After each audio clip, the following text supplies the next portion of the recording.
நடிகர் ஸ்ரீகாந்தை காவல்துறை அதிரடியாக கைது பண்ணியிருக்கிறது இப்போ பலரையுமே அதிர்ச்சி அடைய வச்சிருக்கு. நுங்கம்பாக்கம்ல இருக்கிற 5 ஸ்டார் ஹோட்டல் பார்ல ஏற்பட்ட பிரச்சனை காரணமா முன்னாள் அரசியல் பிரமுகர் பிரசாதை காவல்துறை கைது பண்ணி விசாரணை மேற்கொண்டாங்க.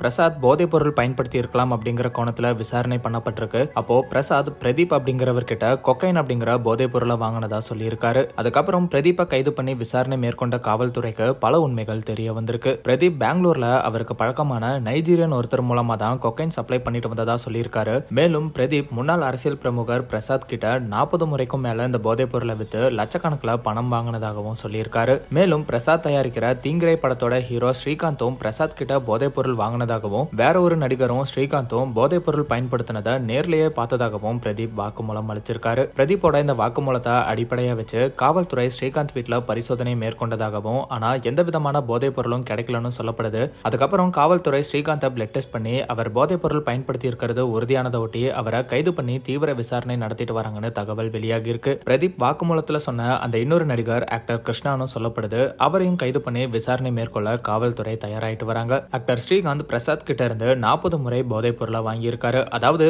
5 லட்சம் வரைக்கும் செலவு பண்ணி இந்த போதைப் பொருளை வாங்கியிருக்கிறதா சொல்லப்படுது. இதை தொடர்ந்து காவல்துறையோட அடுத்த கட்ட விசாரணையில பல உண்மைகள் தெரிய வரலாம்னு செய்திகள் வெளியாயிட்டு இருக்கு. நடிகர் ஸ்ரீகாந்தோட இந்த கைது இப்போ பரபரப்பை ஏற்படுத்தி இருக்கு.